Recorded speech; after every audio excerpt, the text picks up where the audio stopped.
नमस्कार दोस्तों, आप सभी को पॉलिटिकल विंग्स यूट्यूब चैनल में स्वागत है। दोस्तों, आज इस वीडियो के माध्यम से भारतीय नागरिक एवं विदेशी नागरिकों को जो भारतीय संविधान द्वारा मूल अधिकार प्रदान किया गया है उसका वर्णन करेंगे।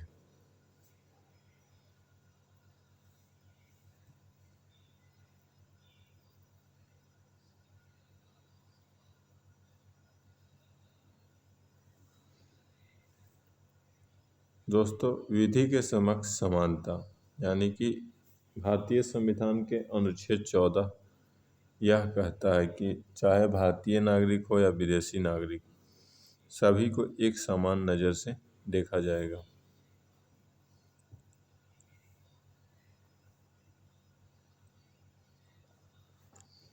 अब अनुच्छेद 20 जो है दोस्तों, अपराधों के दोष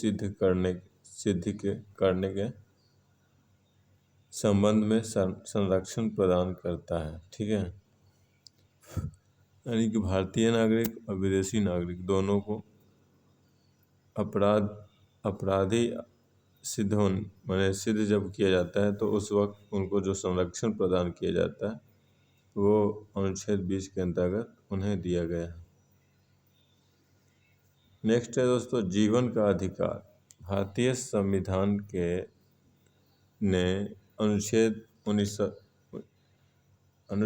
21 के अंतर्गत दोस्तों भारतीय तथा विदेशी दोनों नागरिकों को यह अधिकार प्रदान किया गया है ताकि उन्हें जीवन जीने का अधिकार हो।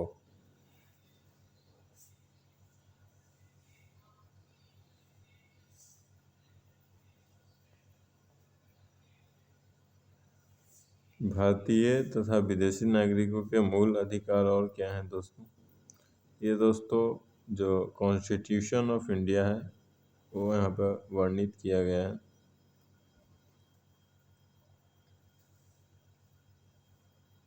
कॉन्स्टिट्यूशन ऑफ इंडिया का जो प्रीएम्बल है दोस्तों, ये इसमें वर्णित किया गया है।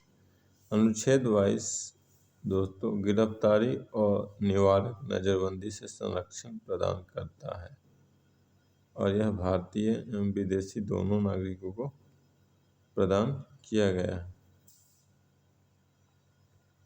अब मनुष्य के साथ जो दुर्व्यवहार और बलपूर्वक श्रम करवाने की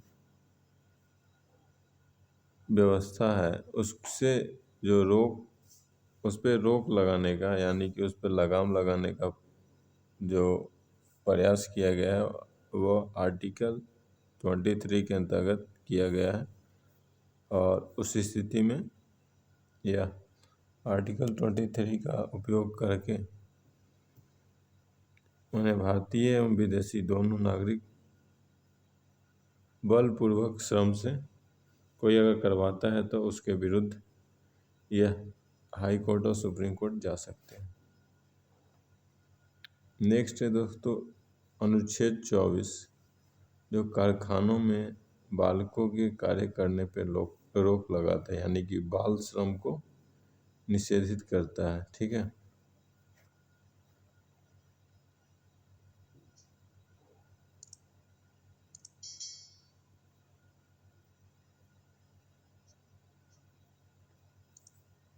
दोस्तों अभी तक पॉलिटिकल विंग्स यूट्यूब चैनल को सब्सक्राइब नहीं किया तो सब्सक्राइब कर लीजिए। भारतीय तथा विदेशी नागरिकों को प्रदान मूल अधिकार। अनुच्छेद 25 भारतीय तथा विदेशी नागरिकों को धर्म को मानने की स्वतंत्रता प्रदान करती है यानी कि वो अपने अनुरूप कोई भी धर्म का पालन कर सकता है। अगर कभी भी हनन होता है उसको उसके धर्म यानी कि उसकी इच्छा के विरुद्ध कोई भी धर्म मानने के लिए बाध्य किया जाता है तो दोस्तों जो उसको मूल अधिकार प्रदान किए गए हैं आर्टिकल 25 के अंतर्गत तो इसका उपयोग कर सकता है और वो उसके लिए उसके संरक्षण के लिए दोस्तों हाई कोर्ट और सुप्रीम कोर्ट में जा सकता है। नेक्स्ट है दोस्तों धार्मिक कार्यों के प्रबंध की स्वतंत्रता यानी कि उसे अनुच्छेद 26 के अंतर्गत वो कोई भी धार्मिक आयोजन करवा सकता है और किसी भी धर्म का धार्मिक आयोजन करवा सकता है और इसके लिए उसको स्वतंत्रता रहती है। अगर वो दोस्तों कोई उससे रोकता है तो दोस्तों इसके लिए वो अनुच्छेद 26 का प्रयोग करके न्यायालय के समक्ष अपने अधिकार की रक्षा करवाने के लिए मांग रख सकता है। नेक्स्ट दोस्तों, धर्म विशेष को बढ़ावा देने के लिए राज्य द्वारा करारोपण करने पर प्रतिबंध लगाया गया है, जो कि अनुच्छेद 27 के अंतर्गत लगाया गया है।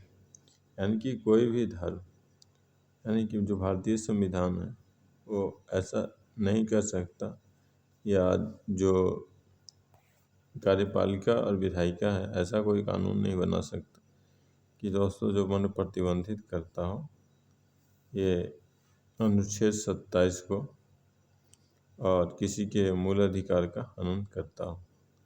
और जो दोस्तों धर्म विशेष को बढ़ावा देने के लिए या किसी भी कोई भी दूसरे धर्म पे टैक्स नहीं लगा सकता। ठीक है दोस्तों। अब अनुच्छेद 28 के अंतर्गत भारतीय एवं विदेशी नागरिकों के लिए शिक्षण संस्थाओं में धार्मिक शिक्षा का प्रावधान किया गया है।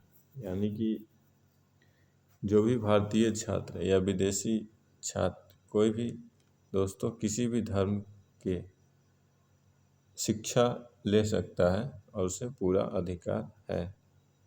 ठीक है। और कोई भी शिक्षण संस्थान में धार्मिक शिक्षा वो ले सकता है और उसे कोई माने उसके इस अधिकार को कोई रोक नहीं सकता है। ठीक है दोस्तों। अगर ऐसा कोई करता है, उसे मना किया जाता है, तो दोस्तों अपने अधिकार की रक्षा के लिए न्यायालय जा सकता है।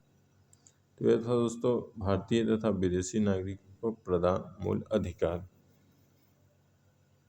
तो मूल अधिकार दोस्तों अमेरिकी संविधान से आया था। ठीक है। वीडियो देखने के लिए धन्यवाद दोस्तों आपका।